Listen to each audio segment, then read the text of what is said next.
ముఖ్యంగా శ్రీధర్చారి గారు, పృథ్వీ గారు, మరి మాజీ ఎంపీపీ సంజీవ్ రెడ్డి సాబ్, చంద్రశేఖర్ గారు, మా సీనియర్ నాయకులు పెద్దలు రాజేశ్వర్ రెడ్డి గారికి, కుమార్ గౌడ్ గారికి, గోవింద్ గారికి, బూన్ గారికి, అమీన్పూర్, తెల్లాపూర్, బొల్లారం మా మున్సిపల్ కౌన్సిలర్లకు, పార్టీ సీనియర్ నాయకులకు, మాజీ సర్పంచ్లకు, మాజీ ఎంపీటీసీలకు, వేదిక మీద ఉన్న పెద్దలకు, ఉద్యమకారులకు, బీఆర్ఎస్ పార్టీ కార్యకర్తలకు, ఇంకెవరన్నా పేరు మర్చిపోతే అన్యదా భావించద్దు. ప్రతి ఒక్కరికి, మా సంగారెడ్డి పటాన్ చెరువు పత్రికా విలేకరులకు, మా పెద్దలు సీనియర్ నాయకులు జైపాల్ రెడ్డి గారు దూరం కూర్చుని నిలబడ్డాడు, బుచ్చిరెడ్డి అన్న, జైపాల్ రెడ్డి గారు, మా టీఎన్జిఓ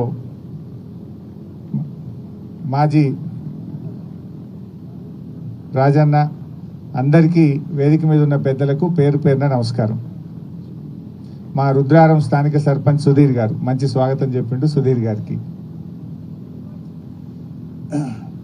ఈరోజు రాష్ట్రం అంతా కూడా కేసీఆర్ వైపు చూస్తూ ఉంది. ఏడాది అర్థంలో కుల్లం కుల్లా అయిపోయింది. పాలేందో నీళ్ళేందో తేలిపోయినాయి. 10 ఏళ్ల కేసీఆర్ పాలన ఎట్లుంది, ఏడాది అర్థం రేవంత్ రెడ్డి పాలన ఎట్లా ఉందో ప్రజలకు కుల్లం కుల్లా అర్థమైపోయింది. రేవంత్ రెడ్డి అన్ని మాటలే తప్ప చేతలు లేవు అని ఇలా కుల్లా అర్థమైపోయింది. ఏం చెప్పిండు ఆ రోజు? చెప్పింది ఒక్కటన్నా అమలవుతుందా? మేము రాగానే ఎల్ఆర్ఎస్ ఫ్రీగా చేస్తాము, కేసీఆర్ గారు డబ్బులు లాగుతుండు అన్నాడు. ఇప్పుడు ఏం చేస్తుండు? ఎల్ఆర్ఎస్ ముక్కు విండి ఇలా పేద ప్రజల దగ్గర ఎల్ఆర్ఎస్ డబ్బులు వసూలు చేస్తుండు. ఆ రోజు ఏమన్నాడు? మేము వస్తే ఫార్మాసిటీ భూములన్నీ రైతులకు వాపసిస్తా అన్నాడు. ఇవాళ ఏమంటుండు? లేలే కేసీఆర్ 14,000 తీసుకున్నాడు, నేను ఇంకా 16,000 తీసుకుంటా అంటుండు. అంతా ఉల్టా. ఆ రోజు ఇదే పటాన్ చెరువు కాన్స్టిట్యున్సీలో జీవో 58, 59 కింద కొన్ని వేల మందికి పట్టాలు ఇచ్చిన పేద ప్రజలకు నేనే వచ్చి పంచిన ఆ రోజు కలెక్టర్ని పెట్టి. కానీ ఇవాళ రేవంత్ రెడ్డి వచ్చినాక 58 బంద్ పెట్టిండు, 59 బంద్ పెట్టిండు. పైసలు కట్టిన వాళ్ళకి కూడా పట్టాలు రాని పరిస్థితి ఏర్పడ్డది. అంటే మాటలకు ఎక్కువ, చేతలకు తక్కువ. అప్పుడు ఏమన్నాడు? రైతు బంధు ఇగో కేసీఆర్ 10,000 ఇస్తుండు, నేను రాగానే 15,000 ఇస్తా అన్నాడు. ఏమైపోయింది? కొండ నాలుగకు మందేస్తే ఉండ నాలుగు ఉడకపోయిందట. 15,000 కాదు కదా, 10,000 కూడా దిక్కులేవు కదా. వానకాలం రైతు బంధు ఇచ్చిండా? ఎగబెట్టిండు. యాసంగి రైతు బంధు ఏం చేసిండు? ఒక 40 పైసలు వేసిండు, 60 పైసలు ఎగ్గొట్టిండు. అంటే వానకాలం రైతు బంధు 9,000 కోట్లు, యాసంగి రైతు బంధు ఒక 5,000 కోట్లు ఎగ్గొట్టిండు.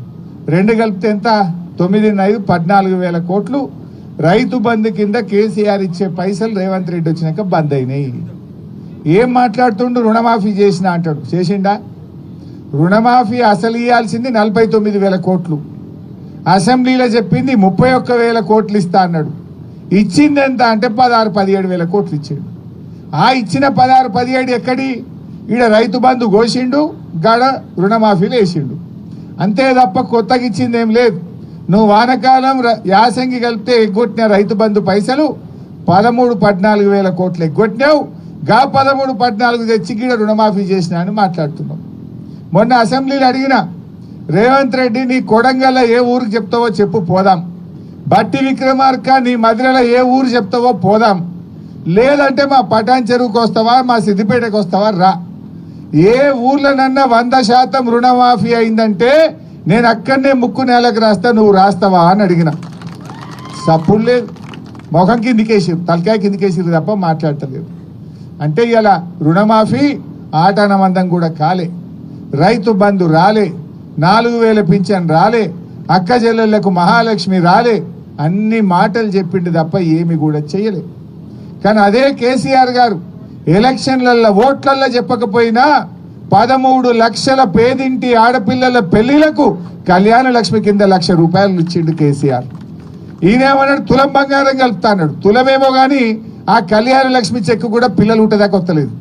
పెళ్ళైనప్పుడే ఇస్తా నేను, దాంట్లో మండపములనే ఇస్తా చెక్కు అన్నాడు రేవంత్ రెడ్డి. పెళ్లి కాకముందే ఇస్తా అన్నాడు. తులం బంగారం కలుపుతా అన్నాడు. తులం బంగారం లేదు కానీ పెళ్ళైనాక పిల్లలు పుట్టినా కళ్యాణ లక్ష్మి చెక్కు వస్తలేదు ఇలా రేవంత్ రెడ్డి పాలనలో. అంత ఆగమాగం అయిపోయింది, అంత ప్రజలకు అర్థమైపోయింది. కేసీఆర్ తెలంగాణను నిలబెట్టిండు, కానీ రేవంత్ రెడ్డి తెలంగాణను పడగొట్టిండు. ఎందుకు ఈ మాట అంటున్నా? నేను ఉత్తగా అంటలేను, అసెంబ్లీలో చెప్పిన. మన రాష్ట్ర ప్రభుత్వ జిఎస్టి ఆదాయం ఇవాళ తగ్గిపోయింది. కేసీఆర్ ఉన్నప్పుడు ప్రతి సంవత్సరం 12% గ్రోత్ ఉంటుండే. రేవంత్ రెడ్డి వచ్చినాక దేశ సగటులో సగానికి సగం పడిపోయింది తెలంగాణ జిఎస్టి ఆదాయం. భారతదేశం 10% జిఎస్టి గ్రోత్ రేట్ సాధిస్తే తెలంగాణ కేవలం 5% మాత్రమే ఈ సంవత్సరం జిఎస్టిలో గ్రోత్ రేట్ సాధించింది. కేసీఆర్ ఉన్న 10 ఏళ్లలో దేశం కంటే ఎప్పుడు ఎక్కువనే ఉన్నది తప్ప ఎన్నడూ కూడా తక్కువ లేము. రేవంత్ వచ్చినాక దేశం